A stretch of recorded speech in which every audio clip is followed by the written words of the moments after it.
Akhir Oktober 2021 lalu, situs Badan Siber dan Sandi Negara atau BSSN mengalami serangan berupa web deface atau perubahan tampilan. Pada pertengahan bulan November, giliran data milik Kepolisian Republik Indonesia diretas dan dibagikan secara cuma-cuma. Lewat postingannya, akun @sonic666 membagikan 2 tautan untuk mengunduh data berukuran 10 MB.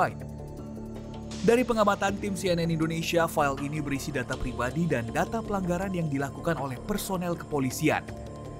Kedua serangan ini dilakukan oleh pelaku yang sama, yaitu peretas asal Brazil yang menyebut dirinya sebagai Sonix. Untuk mengkonfirmasi, tim CNN Indonesia berhasil menghubungi Sonix dan meminta untuk melakukan wawancara. Namun, Sonix hanya bersedia menjawab dengan pesan suara melalui aplikasi pesan singkat. Ketika ditanya alasan dibalik aksinya meretas data kepolisian, jawaban Sonix cukup mengejutkan. The reason I attacked the police department, the National Police of Indonesia, was to an act of activism. Many people asked me to do this, So they explained to me the situation in Indonesia and how the police were using violence against its people and about the corrupt government also. So I decided to help them. Kepada Sonix, kami juga menanyakan mengenai metode yang digunakan. Okay, so first I target the police, right? So I did enumerate the subdomains in the recon on it to find the network ranges and subdomains I could use to hack them, right? After this, I put the subdomains most interesting in a list, and I have also coded an exploit for it. So it was like I found a technology that I could be used to hack them, and I use it in my advantage, right?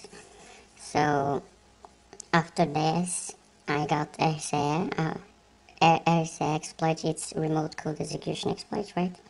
So I use this to install a backdoor on it, which is a web shell in this case, right? So I could be back at any time.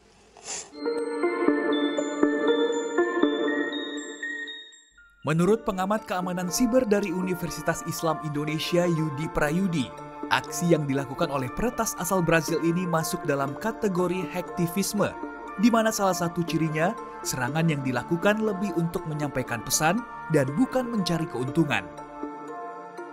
Sebagai catatan, kedua serangan yang dilakukan oleh Sonix masuk melalui kelemahan yang ada pada subdomain situs BSSN dan Polri. Memang itu satu kelemahan kita di dalam tata kelola sistem komputer, tata kelola keamanan, ya, termasuk juga tata kelola domain. Gitu ya. Jadi ada kecenderungan memang gitu ya, subdomain itu diserahkan kepada keamanan security dari sebuah subdomain itu diserahkan kepada pengelola domainnya. Ya. Jadi mungkin itu kalau katakanlah Polri misalnya ya, mungkin websitenya Polri itu kuat loh, karena Polri itu ini pintu utamanya gitu ya. Mungkin maintenance-nya bagus, SDM-nya mengelola juga bagus gitu, semuanya bagus gitu ya. Tetapi ada satu subdomain yang dikelola oleh unit lain ya di Polri misalnya, unitnya misalnya katakanlah kalau tadi Mahmil gitu ya. Kalau tadi misalnya datanya data apa tuh? Data pelanggaran gitu ya, mungkin data apa? Misalnya Propam gitu ya. Ya, unit propam.polri.id misalnya. Nah, biasanya subdomain ini dikelola oleh unit tertentu begitu ya. Nah, kecenderungannya pengelola subdomain ini SDM-nya lemah.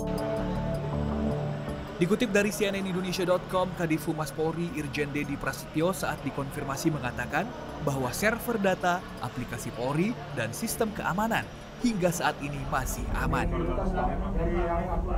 Danang Wisanggeni, Lastong AP Bro, Jakarta. Kasus yang lain aja, isu yang lain aja.